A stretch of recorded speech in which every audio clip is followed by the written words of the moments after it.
हमारे चैनल वृंदा online study classes में एक बार फिर आप सभी का स्वागत है। विकी खान की टीम के द्वारा एलटी ग्रेड शिक्षक भर्ती 2018 के संबंध में जानकारी दी गई है कि 2018 की जो भर्ती है उसकी प्रतीक्षा सूची और जो बाकी है अभी तक जिन अभ्यर्थियों को अभी तक नियुक्ति और पदस्थापन नहीं हुआ है उन सभी के बारे में अपडेट किए हैं विकी खान ने। छात्र मोर्चा का यह प्रयास है कि अति शीघ्र पोर्टल खोलकर नियुक्ति पदस्थापन की प्रक्रिया पूरी की जाए, किंतु जीआईसी प्रवक्ता में कुछ तकनीकी कारणों से विलंब की स्थिति उत्पन्न हुई है।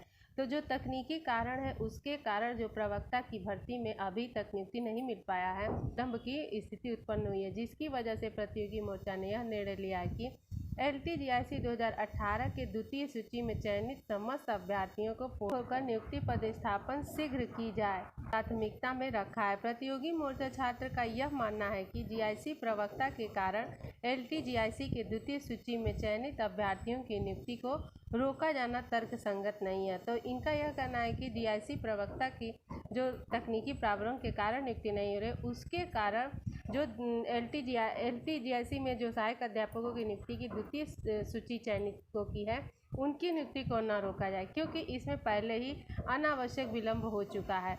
इसलिए प्रतियोगी छात्र मोर्चा का यह प्रयास रहेगा कि एलटी-जीआईसी 2018 के द्वितीय सूची में चयनित सहायक अध्यापकों की नियुक्ति और पदस्थापन अतिशीघ्र कराया जा सके तथा इसके लिए संपूर्ण प्रयास भी किया जा रहा है। ईश्वर ने चाहा तो बहुत जल्दी खुशखबरी मिलेगी और बहुत बहुत धन्यवाद। तो इनका बहुत प्रयास जारी है कि जो दूसरी चयनितों की लिस्ट है उनको जल्दी नियुक्ति की जाए, तो उनका प्रयास है तो सफलता अवश्य मिलेगा और इसके बारे में बहुत जल्दी 2018 के छात्रों को खुशखबरी मिलने ही वाली है। एक खबर एलटी ग्रेड हिंदी के चयनितों से संबंधित है कि चयनित अभ्यर्थियों की जो फाइलें फंसी है उससे संबंधित है कि एलटी ग्रेड शिक्षक भर्ती 2018 के तहत हिंदी विषय के 134 अभ्यर्थियों की फाइलें उत्तर प्रदेश लोक सेवा आयोग में फंसी हुई हैं और 1 साल से अधिक समय बीत चुका है और आयोग अब तक अर्हता विवाद दूर नहीं कर सका है और नई भर्ती जल्दी शुरू करने की उम्मीद है। तो अभी तक हिंदी का जो अर्हता विवाद है उसका नहीं गया है, इसी के कारण अभी तक भर्ती भी नहीं निकल पा रही है। एलटी ग्रेड शिक्षक भर्ती के तहत हिंदी विषय के अभ्यर्थियों के लिए जो अर्हता निर्धारित की गई थी उसके अनुसार इंटरमीडिएट में संस्कृत विषय का होना अनिवार्य था और इसी विवाद के कारण अभी तक यह 134 अभ्यर्थियों की जो फाइलें अटकी हुई हैं और इनको अभी तक नियुक्ति नहीं मिल सकी है।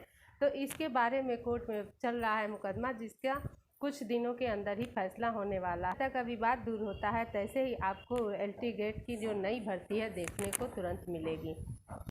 अब टीजीटी पीजीटी की नियुक्ति में भी बड़ा बदलाव आपको देखने को मिलेगा। नई शिक्षा नीति के तहत प्रवक्ताओं की भर्ती में भी अनिवार्य होगा बीएड। तो जो पीजीटी की भर्ती होती थी उसमें सिर्फ आपको पीजी ही आवश्यक होता था, लेकिन अब उसमें बीएड को भी अनिवार्य कर दिया गया है। राजकीय और अशासकीय सहायता प्राप्त विद्यालयों में प्रवक्ता भर्ती में बीएड को अनिवार्य किया जाएगा और माध्यमिक विद्यालयों की शिक्षक भर्ती में राष्ट्रीय अध्यापक शिक्षा परिषद एनसीटी को अर्हता लागू करने के लिए शासन द्वारा मंथन तेज हो गया है। इस संबंध में बुधवार को शासन में उच्च स्तरीय बैठक होने जा रही है और एनसीटी ने 16 दिसंबर 2014 को जारी अधिसूचना में प्रवक्ता भर्ती के लिए न्यूनतम 50% अंकों के साथ बीएड को अनिवार्य कर दिया है। तो बीएड में जो है 50% अंक चाहिए, वही अब जो है प्रवक्ता की भर्ती में शामिल हो पाएंगे।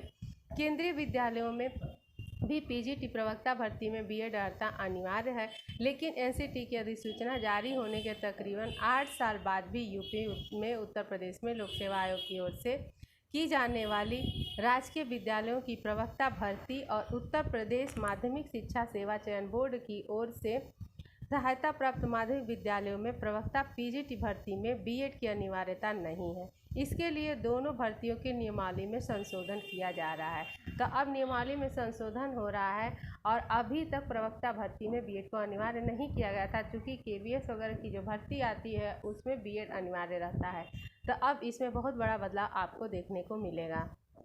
फर्जी शिक्षकों के मामले में बहुत बड़ा अपडेट निकल कर आ रहा है कि जो फर्जी शिक्षक हैं वो 2016 के बाद नियुक्ति हुई है, अब उनकी कड़ी जांच होने जा रही है। इसी में पकड़े गए हैं जाली नियुक्ति पत्र पर राजकीय माध्यमिक विद्यालयों में कार्यभार ग्रहण करने वाले। तो इस तरह से इन्हीं की जो धरपकड़ हुई है उसके बाद से इस तरह की जो मुहिम है वह तेज हुई है। कि माध्यमिक शिक्षा निदेशक सरिता तिवारी ने झांसी में 5 फर्जी शिक्षकों को कार्यभार कराने के आरोपी को 3 अलग अलग राजकीय माध्यमिक विद्यालयों की प्रधानाध्यापकों को निलंबित कर दिया है और इसके साथ ही फर्जी शिक्षकों की धरपकड़ भी शुरू हो गई है। डीआईओएस को राजकीय इंटर कॉलेज व राजकीय हाई स्कूल विद्यालयों में वर्ष 2016 के बाद हुई पुरुष और महिला शिक्षकों की नियुक्तियों के प्रपत्रों की जांच करने के निर्देश दिए गए हैं। तो जो महिला और पुरुष दोनों शिक्षक 2016 के बाद नियुक्त हुए हैं उनके प्रपत्रों की कड़ी निगरानी में जांच की जाएगी और इसके लिए 2016 से जारी ऑफलाइन नियुक्ति पत्रों की पुष्टि प्रयागराज स्थित निदेशालय से करने को कहा गया। ऑफलाइन नियुक्ति पत्र जारी होते थे उसमें काफ़ी धांधली देखने को मिलती थी, लेकिन जो ऑनलाइन नियुक्ति पत्र अब जारी हो रहे हैं उसमें काफ़ी कुछ साफ सुथरे तरीके से नियुक्ति होती है। वर्ष 2020 में लोक सेवा आयोग से सीधी भर्ती शुरू होने से पहले ऑफलाइन नियुक्ति पत्र निदेशालय से जारी होते थे और इसी क्रम में ऑफलाइन जारी नियुक्ति पत्रों की पुष्टि शिक्षा निदेशालय उत्तर प्रदेश प्रयागराज से कराने के लिए सभी डीआईओएस को कहा गया है। अपर शिक्षा निदेशक के अनुसार वर्ष 2016 से उच्च न्यायालय से जुड़े प्रकरणों में कुछ अभ्यर्थियों को ऑफलाइन नियुक्ति पत्र जारी किए गए हैं।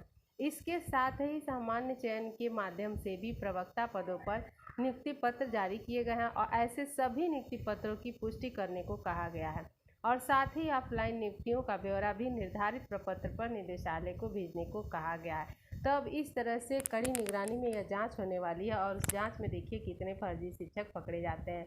तो दोस्तों इसी के साथ हमारा यह आज का वीडियो समाप्त होता है। वीडियो आपको कैसा लगा कमेंट करके जो बताइए और हमारे चैनल को अभी तक सब्सक्राइब नहीं किया है तो प्लीज़ हमारे चैनल को ज़्यादा से ज़्यादा सब्सक्राइब करिए।